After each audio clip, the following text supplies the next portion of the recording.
കൂട്ടുകാർക്ക് നല്ലൊരു രാത്രി ആശംസിച്ചുകൊണ്ട് മാമ്പഴത്തിന്റെ പുതിയ വീഡിയോയിലേക്ക് സ്വാഗതം. നമുക്ക് നേരെ ഗൗതമിന്റെ അളകനന്ദയുടെ നാളത്തെ നല്ലൊരു പ്രൊമോ വിശേഷം കണ്ടാലോ. അങ്ങനെ ഇന്ന് നമ്മൾ അവസാനം കണ്ടത് ഗൗതമിനെ നന്ദ ഫോൺ വിളിക്കുകയാണ്. ഫോൺ വിളിച്ചിട്ട് എവിടെയാന്നൊക്കെ ചോദിക്കുന്നുണ്ട്. പക്ഷേങ്കിൽ ഗൗതം ഒന്നും വിട്ടു പറയാനായിട്ട് കൂട്ടാക്കില്ല. ഈ സമയം നന്ദ പറഞ്ഞു, എനിക്കറിയാം നിങ്ങള് എവിടെയാന്നുള്ള സത്യം പറയില്ലെന്ന്. കാരണം നിങ്ങളുടെ ഒളിവ് സ്ഥലം ഞാൻ കണ്ടെത്തിയാലോ, അതുകൊണ്ടല്ലേ പറയാത്തെന്ന് ചോദിക്കാം. നിങ്ങൾ പറയണ്ട എന്ന് പറഞ്ഞിട്ട് നന്ദ ഫോൺ വെക്കുവാണ്. ഈ സമയത്ത് ഗൗതമിന് വല്ലാത്ത ടെൻഷൻ.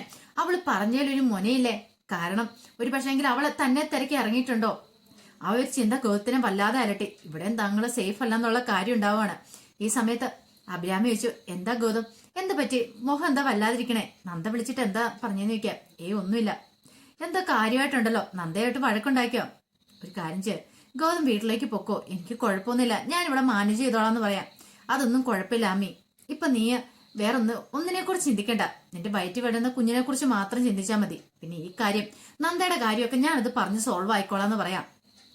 ഈ സമയം അർജുൻ തിരിച്ച് ഡ്രൈവ് ചെയ്യണം. കാരണം 4 കിലോമീറ്റർ ബാക്കിലേക്ക് വന്നാലാണ് ഒരു ഹോസ്പിറ്റൽ ഉള്ളെന്ന് പറഞ്ഞു. ഒരു പക്ഷേങ്കിൽ ആ ഹോസ്പിറ്റലിൽ ചെന്ന് അന്വേഷിച്ചിട്ടുണ്ട് അറിയായിരിക്കും. ഇനിയിപ്പൊ ഗൗതം സാർ എവിടെയാന്നുള്ള സത്യം ഗൗതം സാറിനെ കൊണ്ട് എത്രയും പെട്ടെന്ന് കണ്ടെത്തിയാൽ പറ്റുള്ളൂ. അല്ല ഗൗതം സാറല്ല, ഗൗതമേട്ടനെ എത്രയും പെട്ടെന്ന് കണ്ടെത്തിയാൽ മതിയാവുള്ളൂ. ഇല്ലെങ്കിൽ ഒരു പക്ഷേ കൂടുതൽ പ്രശ്നവും.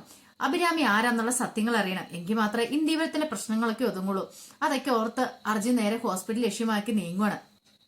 ഈ സമയം ലക്ഷ്മിയമ്മ വളരെയധികം സങ്കടത്തോടെ ഇരിക്കുകയാണ്. എന്ത് ചെയ്യണമെന്ന് അറിയത്തില്ല.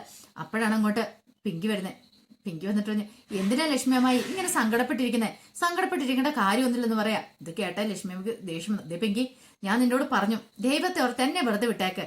ഇതേ നീ കാരണം ഇപ്പൊ ഈ പ്രശ്നങ്ങളെല്ലാം ഉണ്ടായേക്കെന്ന് പറയാം. ഞാൻ കാരണോ? ഞാൻ എന്ത് തെറ്റിയെന്നാ? ഇപ്പൊ നിങ്ങളെല്ലാം പറച്ചില് സംസാരം കേട്ടിട്ടുണ്ടെങ്കിൽ ഞാൻ എന്തോ വലിയ തെറ്റ് ചെയ്തിട്ടിരിക്കുന്ന പോലെയാ. ഞാൻ അതിന് മാത്രം എന്താ തെറ്റിയതേ? ഇവിടെ തെറ്റ് ചെയ്ത ആള് ഗൗതമാണ്.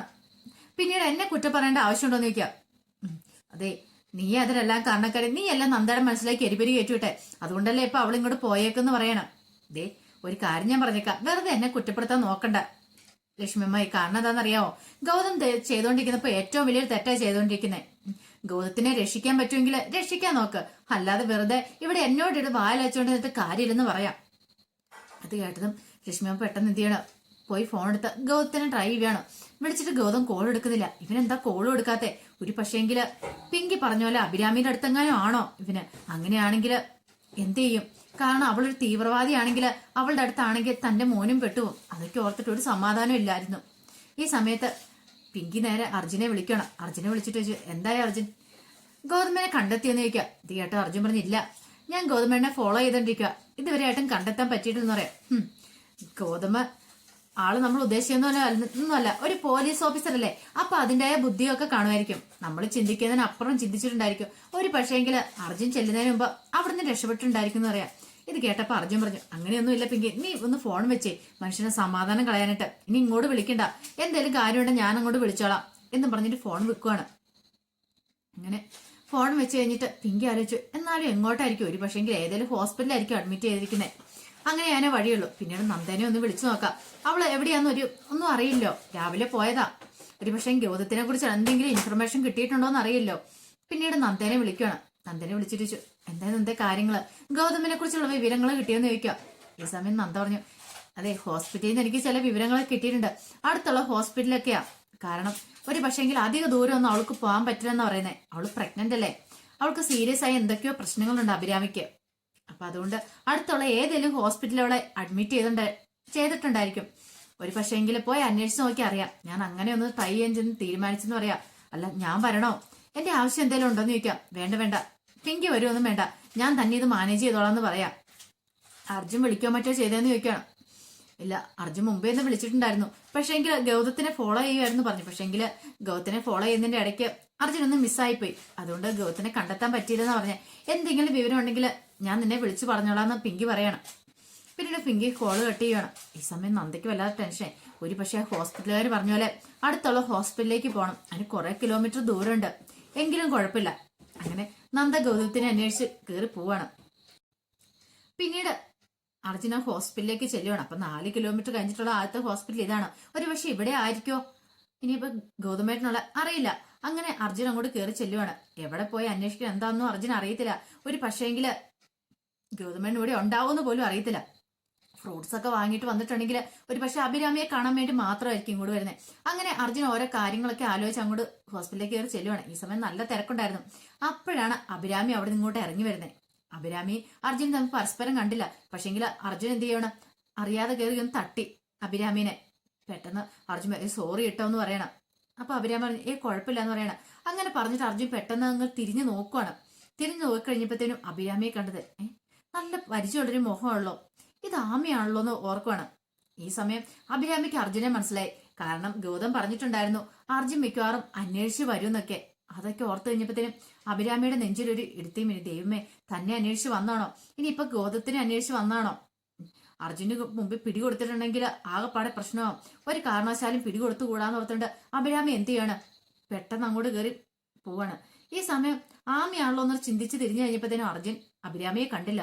ശേ, ആമിയപ്പോൾ തന്നെ ഇരിക്കണം. ഒരു പക്ഷെ അവൾ എന്തുകൊണ്ടായിരിക്കും മിണ്ടാതെ പോയത്? തന്നെ കണ്ടിട്ട് അവൾക്ക് മനസ്സിലായില്ലേ? ആ ഒരു ടെൻഷനൊക്കെ അർജുന്റെ ഉള്ളിൽ ഉണ്ടാകുന്നുണ്ട്. ഒന്നും അങ്ങോട്ട് മനസ്സിലാകുന്നില്ല.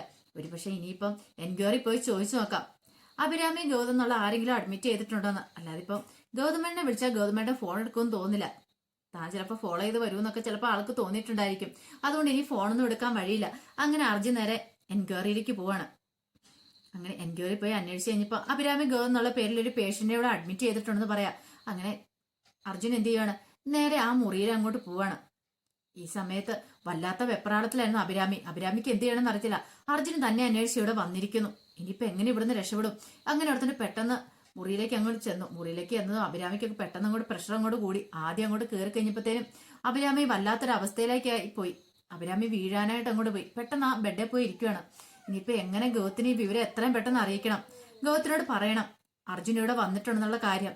ഇല്ലെങ്കിൽ പ്രശ്നമാകും. എങ്ങനെ ഇവിടുന്ന് രക്ഷപ്പെട്ടേ മതിയാവുള്ളൂ. പക്ഷെ എങ്ങനെ ഈ ഹോസ്പിറ്റലിൽ നിന്ന് രക്ഷപ്പെടാൻ പറ്റും? ഈ സമയത്താണ് നന്ദ ഹോസ്പിറ്റലിലേക്ക് എത്തുന്നത്. അങ്ങനെ നന്ദയും കൂടെ ഹോസ്പിറ്റലിലേക്ക് വന്നു. നന്ദ വന്നിട്ട് എൻക്വയറി പോയി അന്വേഷിക്കുന്നുണ്ട് അഭിരാമി ഗൗതം എന്നുള്ള പേരിലുള്ള ആരെങ്കിലും അഡ്മിറ്റ് ചെയ്തിട്ടുണ്ടോന്ന്. കാരണം അല്ലാതെ ഇവിടെ ഇത്രയും വലിയൊരു ഹോസ്പിറ്റലിൽ വന്നിട്ട് നോക്കിയിട്ട് കാര്യമില്ല. അങ്ങനെ അവര് പറഞ്ഞു ഇവിടെ അഡ്മിറ്റ് ചെയ്തിട്ടുണ്ടെന്ന് പറയണം. ഈ സമയം നന്ദയ്ക്ക് ഒരു കാര്യം ഉറപ്പായി. അപ്പൊ അഭിരാമിനെ അവിടെ നിന്ന് ഇങ്ങോട്ടാണ് കൊണ്ടുവന്നിരിക്കുന്നത്. അവൾക്ക് വയ്യാത്തോണ്ട് ഗൗതം സാർ ഇങ്ങോട്ട് കൊണ്ടുവന്ന് അഡ്മിറ്റ് ചെയ്തിരിക്കുക. എന്ത് രണ്ടും കളിപ്പിച്ച് നന്ദ അങ്ങോട്ട് കയറി പോവാണ്. അങ്ങനെ കയറി പോകുമ്പോഴാണ് ഗൗതം ഇങ്ങോട്ട് ഇറങ്ങി വരുന്നതേ. ഗൗതത്തിനെ കണ്ടതും ഒരു നിമിഷം നന്ദ അവിടെ നിന്നു. നന്ദയ്ക്ക് മനസ്സിലായി അപ്പം അഭിരാമി ഇവിടെ തന്നെയുണ്ട്. അപ്പൊ അഭിരാമിക്ക് കൂട്ടിരിക്കാൻ വേണ്ടിയിട്ടാണ് വീട്ടിൽ നിന്ന് ഇത്ര ധൃതി പിടിച്ച് ഗൗതം സാർ ഇങ്ങോട്ട് വന്നേ. അപ്പൊ നന്ദയെ കണ്ടത് എന്ത് ചെയ്യണമെന്ന് അറിയില്ലാതെ ഒരു നിമിഷം ഗൗതം ഇങ്ങനെ അന്തം വിട്ട് നിൽക്കുക. പെട്ടെന്ന് അങ്ങോട്ട് എന്നിട്ട് നന്ദ ചോദിച്ചു, അപ്പൊ എന്റെ ഊഹം ഒന്നും തെറ്റിയിട്ടല്ലേ എന്ന് ചോദിക്കണം. ഗൗതം പറഞ്ഞു, നീ എന്തിനാ ഇങ്ങോട്ട് വന്നിരിക്കും? ഞാൻ വന്ന എന്തിനാന്നോ, ഞാൻ വന്ന അങ്ങോട്ട് ഇഷ്ടപ്പെട്ടില്ലല്ലേ എന്ന് ചോദിക്കണം. ഇത് കേട്ടും ഗൗതം പറഞ്ഞു, നന്ദ പ്ലീസ്, ഇതൊരു ഹോസ്പിറ്റലാണ്, ആ ഒരു ചിന്ത നിനക്ക് വേണമെന്ന് പറയാം. അതെ ഹോസ്പിറ്റലാന്ന് എനിക്കറിയാം. പക്ഷേങ്കിൽ ഒരു കാര്യം ഞാൻ പറയാൻ വേണ്ടി വന്ന, അഭിരാമിയായിട്ടുള്ള ബന്ധം എനിക്കറിയണം, അതെനിക്ക് അറിയണം, അതറിഞ്ഞാൽ മാത്രം എനിക്ക് പോകാൻ പറ്റുള്ളൂ എന്ന് പറയാം. ഇത് കേട്ടതും ഗൗതം പറഞ്ഞു, ഞാൻ പറഞ്ഞില്ലാന്നെന്താ, ഒഫീഷ്യലായിട്ടുള്ള ചില കാര്യങ്ങളൊക്കെ ഉണ്ട്, അതൊന്നും പുറത്ത് പറയാൻ പാടില്ലാത്ത, അതിപ്പോ നിന്നോട് പറയാൻ പാടില്ലെന്ന് പറയാം. ഇത് കേട്ടതും നന്ദ പറഞ്ഞു, എനിക്കറിയാൻ പാടില്ലാത്ത എന്ത് ഒഫീഷ്യൽ കാര്യങ്ങളാ ഗൗതം സാറിനുള്ളത്? ഒരു കാര്യം ഉറപ്പാ, ഇത് ഡിപ്പാർട്ട്മെന്റിൽ നിന്ന് വിട്ട ഒഫീഷ്യൽ കാര്യമല്ല, അഭിരാമിയുമായിട്ട് ഉള്ള ചുറ്റിക്കറക്കം. കാരണം അവള് സാറും തമ്മിൽ അവിഹിതമായിട്ടൊരു ബന്ധമുണ്ടെന്ന് എനിക്ക് ഉറപ്പായി. അതുകൊണ്ടാണല്ലോ ഇന്ദീവരത്തിനെ വെല്ലുവിളിച്ച് എന്നെ വിളിച്ച് ഗൗതം സാർ ഇങ്ങോട്ട് വന്നിരിക്കുന്നത്, അവളെ നോക്കാൻ വേണ്ടിയിട്ട്. സത്യം പറ, അവളും ഗൗതം സാറും തമ്മിൽ എന്താ ബന്ധം എന്ന് ചോദിക്കുക. ഇത് കേട്ടൻ ഗൗതം പറഞ്ഞു, എന്താ ചോദിക്കുന്നതിനും പറയുന്നതിനും ഒക്കെ ഒരു മര്യാദ ഉണ്ട് കേട്ടോ. ഒരു തവണ നിന്നോട് ഞാൻ പറഞ്ഞു എനിക്ക് അതിനെക്കുറിച്ച് സംസാരിക്കാൻ താല്പര്യമായിരുന്നു. ഓഹോ, അപ്പൊ എന്റെ കഴുത്തിൽ കെട്ടിക്കുന്ന താലി ഇത് വെറുതെ കെട്ടിയതല്ലേന്ന് ചോദിക്കും. മുമ്പ് ഞാൻ പറഞ്ഞിട്ടുണ്ടായിരുന്നു, പലവട്ടം ഞാൻ പറഞ്ഞിട്ടുണ്ടായിരുന്നു, എനിക്ക് ഒട്ടും ആഗ്രഹമില്ലായിരുന്നു ഗൗതം സാറിന്റെ ഭാര്യയായിട്ട് വരാനായിട്ട്. പക്ഷെ ഗൗതം സാർ നിർബന്ധിച്ചാണ് എന്നെ ജീവിതത്തിലേക്ക് കൂട്ടിയത്, അറിയാലോ. പിന്നെ എന്തിനു വേണ്ടിയിട്ടായിരുന്നു ഇത്? എന്നോട് എന്തിനാ ഈ ഒരു വലിയ ചതി ചെയ്തേന്ന് ചോദിക്കുക. ഇത് കേട്ടെന്ന് ഗൗതം പറഞ്ഞു, ദേ ഇപ്പൊ നീ പോന്നെന്തെന്ന് പറഞ്ഞ, ഇല്ല ഞാൻ പോകത്തില്ല, ഞാൻ എനിക്ക് അഭിരാമിയെ കാണണം, അവളെ കണ്ട് സംസാരിച്ചിട്ട് ഞാൻ പോളെന്ന് പറയാം. ഇത് കേട്ടെന്ന് ഗൗതം പറഞ്ഞു, അത് വലിയ ബുദ്ധിമുട്ടായിരിക്കും എന്ന് പറയാം. എനിക്കറിയാൻ എന്തുകൊണ്ടാ ഗൗതം സാർ അവളെ ഒളിപ്പിച്ചു വെക്കുന്നതെന്ന്. കാരണം അവൾ ആരാന്നുള്ള സത്യം എനിക്ക് അറിയാന്ന് പറയാം. ഇത് കേട്ടതും ഗൗതത്തിലും ഞെട്ടലുണ്ടേ. ദൈവമേ, ഇനിയിപ്പൊ അവള് ക്യാപ്റ്റൻ അഖിലയാന്നുള്ള സത്യങ്ങളൊക്കെ അറിഞ്ഞിട്ടാണോ? എനിക്കറിയാം, അവള് ക്യാപ്റ്റൻ അഖിലയല്ലേന്ന് ചോദിക്കുക. ഇത് കേട്ടതും ഗൗതത്തിന്റെ തലയിൽ ഒരു ഇടുത്തി വേണ അവസ്ഥയായിപ്പോയി. ഗൗതം സ്വപ്നത്തിൽ പോലും പ്രതീക്ഷിച്ച കാര്യമല്ല. അവളെ കൂടുതൽ കളിച്ചിട്ടുണ്ടല്ലോ, ഇപ്പൊ ഞാൻ ഒന്ന് വിളിച്ചാൽ മതി, പോലീസ് ഇവിടെ വന്ന് അവളെ തൂക്കിയെടുത്തോണ്ട് പോകും, അത് കാണണോന്ന് ചോദിക്കുകയാണ്. ഇത് കേട്ടൻ ഗൗതം പറഞ്ഞു, നന്ദ പ്ലീസ് നീ ഒന്ന് പതുക്കെ ശബ്ദം താത്തി പറയാ എന്ന് പറയാണ്. നന്ദ പറഞ്ഞു, എനിക്ക് മനസ്സിലായി എന്തിനു വേണ്ടി നിങ്ങൾ ഈ ചതിയൊക്കെ ചെയ്തേ. ഒരു പക്ഷേങ്കില് കുടുംബത്തെയും എന്നെ എല്ലാരും വെറുപ്പിച്ചുകൊണ്ട് നിങ്ങൾ എന്തിനാ അവരെ ഇങ്ങനെ കൂട്ടിപ്പിടിച്ചോണ്ട് നിൽക്കുന്നത്? നിങ്ങൾ തമ്മിൽ എന്താ ബന്ധം ഒരുക്കുന്നത്? നിങ്ങൾ തമ്മിൽ എന്തോ ഒരു ബന്ധമുണ്ട്, അതുകൊണ്ട് മാത്രമാണ് നിങ്ങൾ അവളെ സപ്പോർട്ട് ചെയ്ത് നിൽക്കുന്നത് എനിക്ക് മനസ്സിലായി. പക്ഷെങ്കില് എനിക്ക് ഒരു കാരണവശാലും എന്നെ കൂട്ടി നിൽക്കാൻ പറ്റില്ല. ഒരു കാര്യം ഞാൻ പറഞ്ഞേക്കാം, ഗൗതം സാർ ഇപ്പൊ എന്നോട് വരണമെന്ന് പറയാം. ഇത് കേട്ടതും ഗൗതം പറഞ്ഞു, ഇല്ല നന്ദ എനിക്കിപ്പൊ നിന്നോടൊപ്പം വരാൻ പറ്റില്ലെന്ന് പറയണം. ഇത് കേട്ടൻ പറഞ്ഞു, എന്താ അഭിരാമിയാണോ പ്രശ്നം എന്ന് ചോദിക്കും. ഞാൻ പറഞ്ഞല്ലോ എനിക്ക് വരാൻ പറ്റില്ല ഇപ്പൊ നിന്നോടൊപ്പം വരാൻ പറ്റില്ല, നീ പോണെന്ന് പറയാം. ഓഹോ അങ്ങനെയാണല്ലേ, എന്നാ ഞാൻ പോയേക്കാം. പക്ഷെ ഒരു കാര്യമുണ്ട്, ഇനി നമ്മൾ തമ്മിൽ വേറെ ഒരിക്കലും ഒരു ബന്ധം ഉണ്ടാകത്തില്ല. ഇതോടുകൂടി നമ്മൾ തമ്മിലുള്ള ബന്ധം തീർന്നു. ഈ കഴുത്തെ കിടക്കാൻ താലിയല്ലേ ഒരു ബാധ്യമായിട്ടുള്ളത്. ഇനി ഇത് എനിക്ക് ആവശ്യമില്ല, ഈ താലിയുടെ ഒരു ബന്ധം നമ്മൾ തമ്മിൽ വേണ്ട എന്ന് പറഞ്ഞിട്ട് നന്ദി ആ താലി ഒരു ഗൗതത്തിന്റെ കൈ അങ്ങ് പിടിച്ച് ആ കയ്യിലേക്ക് അങ്ങ് വെച്ചു കൊടുക്കുകയാണ്.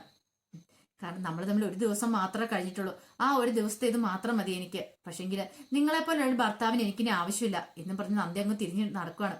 ഗൗതം ആ താലിയും കൈ പിടിച്ച് എന്ത് ചെയ്യണം എന്നറിയില്ല നിൽക്കുക, വല്ലാത്തൊരവസ്ഥയായിപ്പോയി. അങ്ങനെ ഗൗതം മുറിയിലേക്ക് തിരിച്ചു വരുമ്പോഴാണ് ആ കാഴ്ച കാണുന്നത്. കാരണം മുറിയുടെ മുമ്പിൽ അർജുൻ ഇങ്ങനെ നിൽക്കുവാണ്. കാരണം അർജുൻ ആ മുറി കണ്ടുപിടിച്ച് അങ്ങോട്ട് എത്തിയിട്ടുണ്ടായിരുന്നു. അങ്ങനെ ആ അർജുനെ കണ്ട് ഒരു നിമിഷം ഗൗതം ഞെട്ടിപ്പോയി, എന്ത് ചെയ്യണം നടത്തില്ല. അപ്പൊ അർജുനും നന്ദ എല്ലാരും കൂടെ ഒത്തോണ്ടുള്ള ഒരു പ്ലാൻ ആണോ എന്നുള്ള സംശയം ഗൗതത്തിന്റെ ഉള്ളിലുണ്ടാകുന്നുണ്ട്.